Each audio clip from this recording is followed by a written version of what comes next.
Dear Mom and Dad, camp is fun. I wanted to climb the mountain, but everyone says I'm not old enough yet. Can I come back next year and do it? Bye, Nick.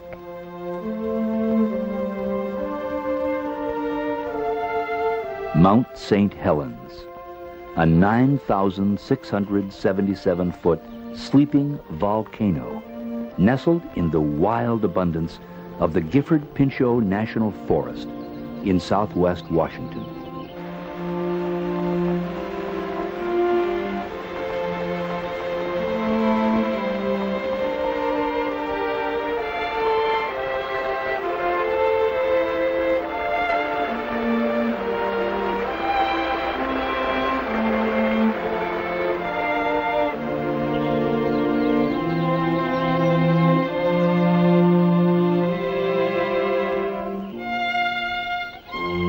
On March 20th, 1980, Mount St. Helens began to show telltale signs that her slumber was ending.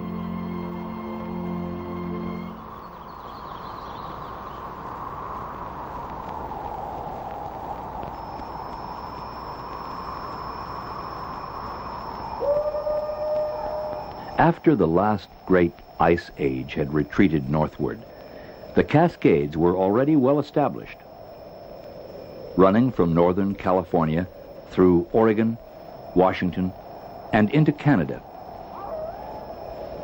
But there was one peak amongst them that was not so well established. Compared to the rest, she was a teenage mountain, and like most teens, had growing pains.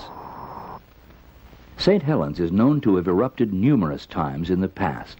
In the early and mid-1800s, she erupted again. It's small wonder local Native Americans in a variety of tribal languages called this peak basically the same thing, Fire Mountain. The view from the summit of Mount St. Helens was breathtaking.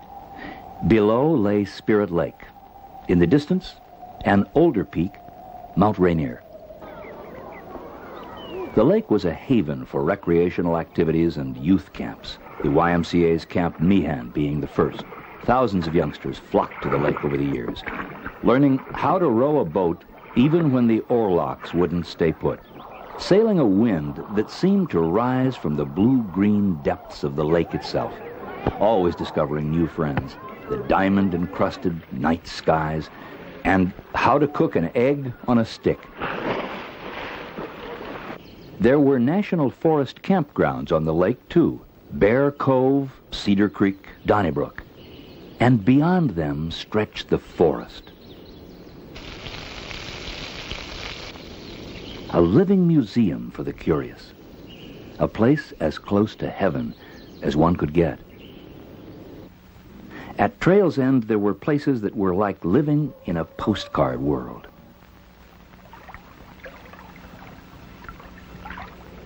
In the winter of 1979, changes were taking place deep beneath the mountain's serene exterior.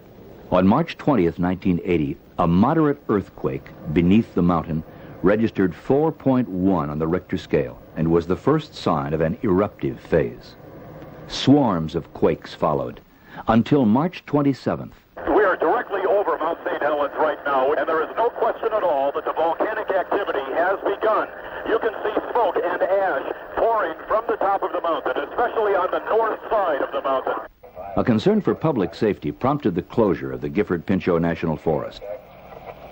What scientists had anticipated, the eruption of Mount St. Helens before the end of this century, had begun. The mountain had a newly opened crater, measuring about 250 feet in diameter. The earthquakes continued. Forest Service and cooperating scientists went right to work. 845. Ringing the mountain with an array of gadgets, hoping to document even the slightest twinge. The Forest Service ordered immediate evacuation of its own nearby ranger stations, such as this one on Pine Creek on the southeastern flank of the mountain. They also strongly urged others having homes, lodges, or camps near the mountain to do the same. On the morning of March 29th, a second crater was observed, which had opened during the night. The new crater measured 75 feet wide and 30 to 60 feet deep.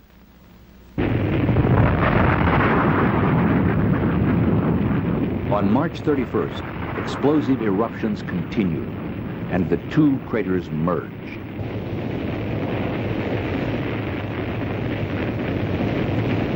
For the next several days, the mountain continued to spew ash and steam. Then, eruptive activity decreased. However, a bulge noticed earlier on the north-northeast flank of the mountain near Goat Rocks was found to be moving north-northwest at about 5 feet a day.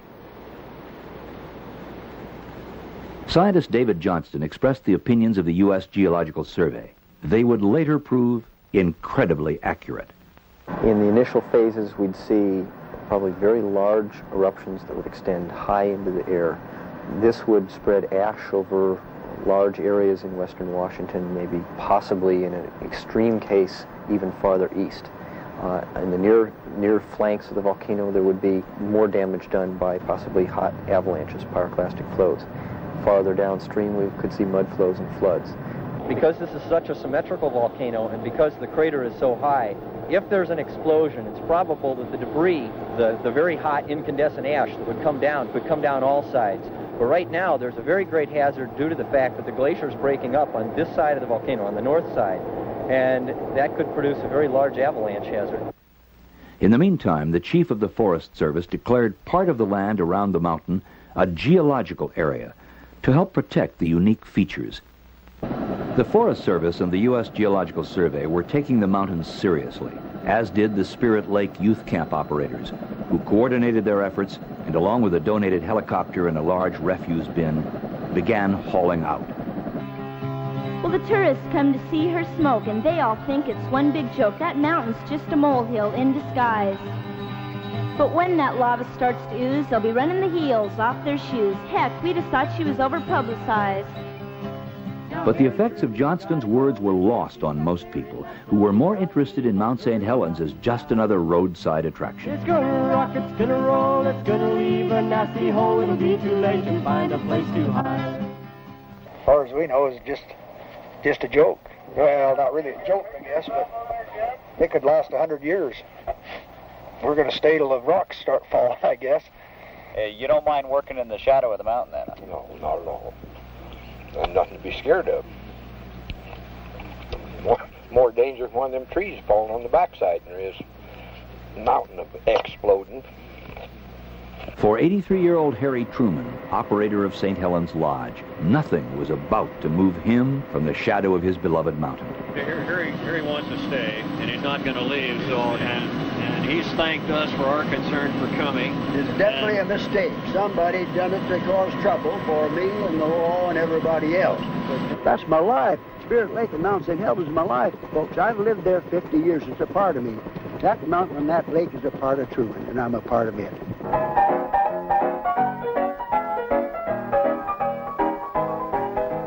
The pressure was building, but Harry wouldn't budge.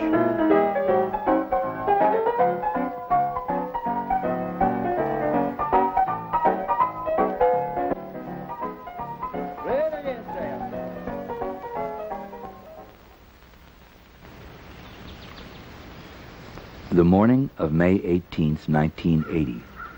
It was like any other Sunday morning for a Forest Service tree planting crew on the lower southern flank of the mountain, until 8:32 a.m.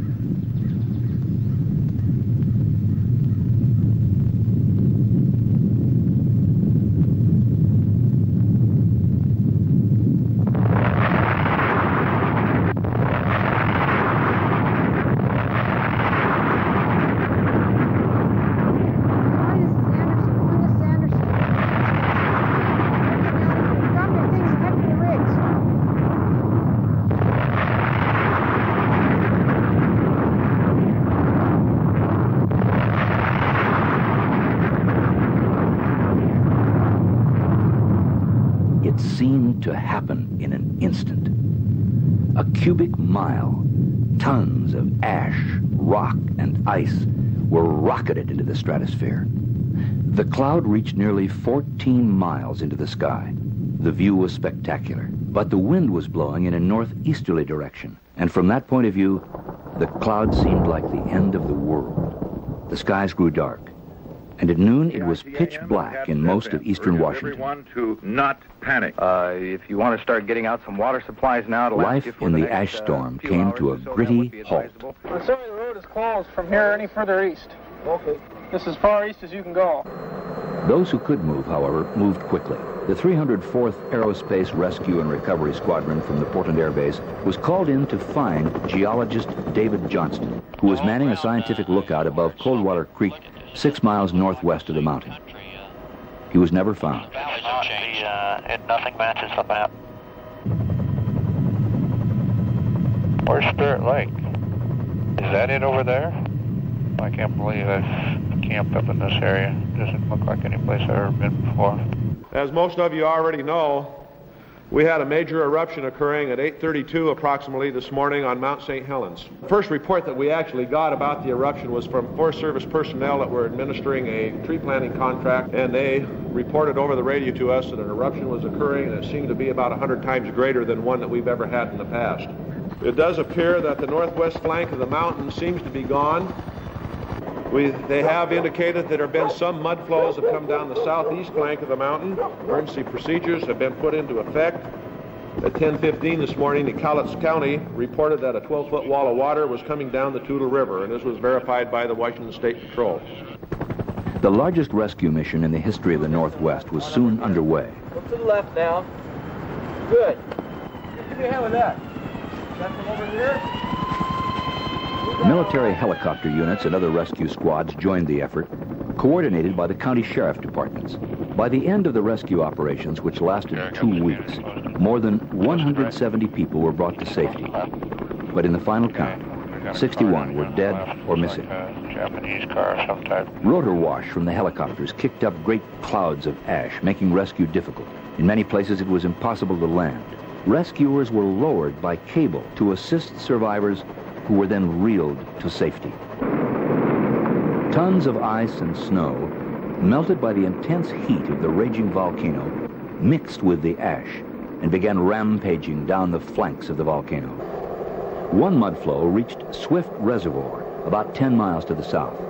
But it was the debris-laden walls of water which tore down the north fork of the Toutle River that proved most spectacular and devastating. There is a mudslide down the mountain right now. Get up, Clifford! Let's get it filming.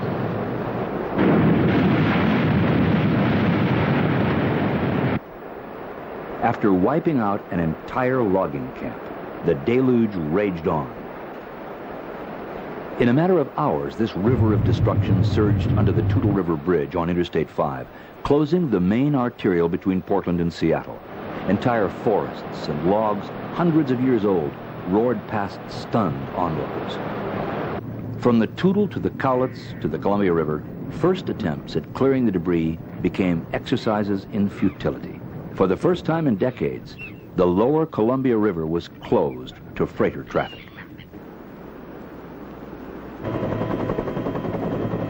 The raging torrent had left its mark.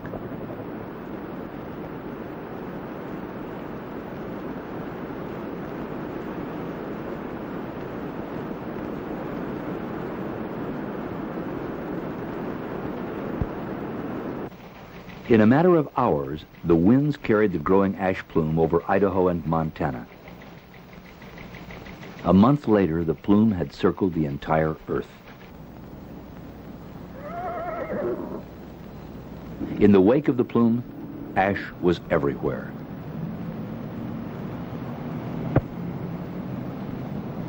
In some places, the price of a surgical mask quadrupled. Ash doesn't melt. Water turns it into a thick, grimy substance like wet cement. It's as back-breaking a job as moving a mountain should be.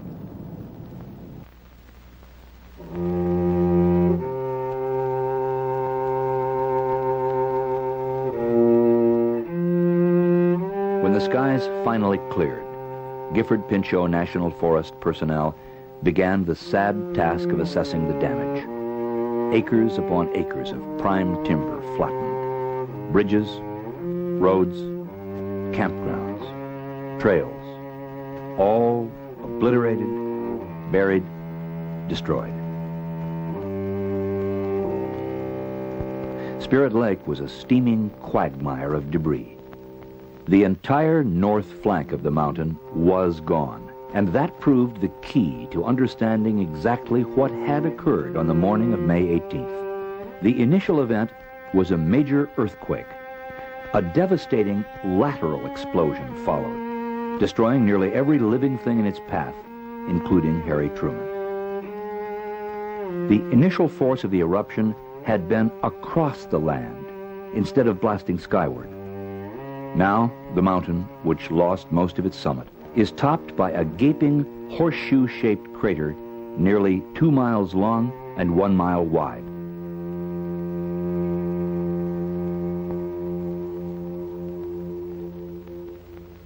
The perilous vantage point of a still photographer and the actual recorded voice of an eyewitness with a two-way radio bring the tremendous force of the May 18th eruption into chilling focus. Oh, I just felt an earthquake.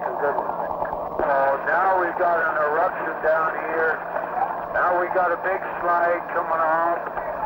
The slide is coming off of the west slope. Now we got a whole great big eruption out of the crater. And we got another that opened up on the west side, and the whole west side, northwest side is sliding down.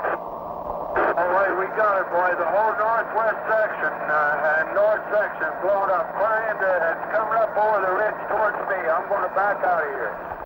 Photographer Gary Rosenquist barely escaped. Radio operator Jerry Martin did not. A recovery and planning team undertook an immediate survey of the area and began one of the most intensive planning efforts in the history of the Forest Service. Their preferred plan called for extensive protection of this window into the Earth's building process while recovering a portion of the downed timber and rehabilitating the land. Although at much lesser intensity, the mountain erupted 5 more times during 1980.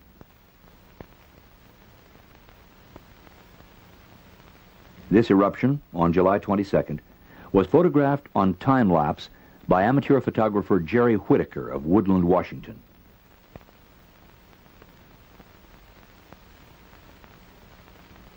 Meanwhile, a watchful eye is kept on the steamy crater and surrounding area. Some say the mountain shows signs of going back to sleep. Others say that's not likely, yet. But the fact is, no one knows for sure, and so the vigil continues. Geological Survey scientists visit the crater and surrounding area as frequently as conditions permit.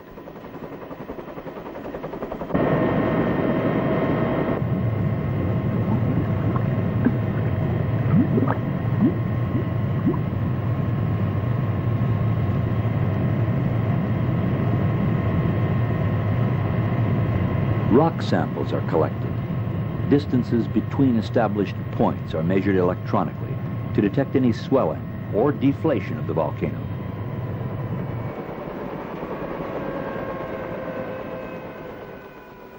Forest Service and university scientists continue to monitor how plant and animal life are recovering.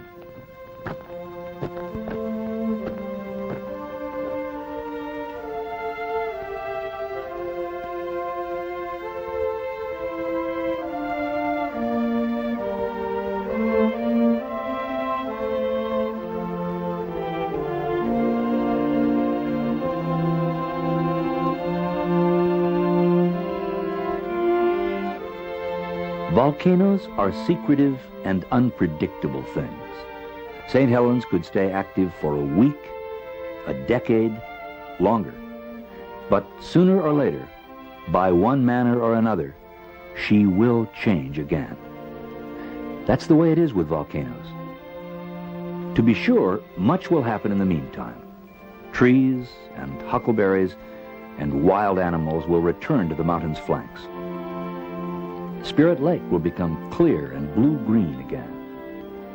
gurgling streams will again be favorite haunts of the trout and the fishermen. But for now, we have a landscape in transition, a rare opportunity to learn from the earth what the earth is made of, why it changes, and perhaps even when it will change again. For those who find the loss of a mountain as it once was difficult to bear, there is consolation in a long-range program which will protect the marvel of the area's natural recovery, allowing many generations to replay the instant of destruction, while at the same time being eyewitnesses to the magnificent healing powers of nature.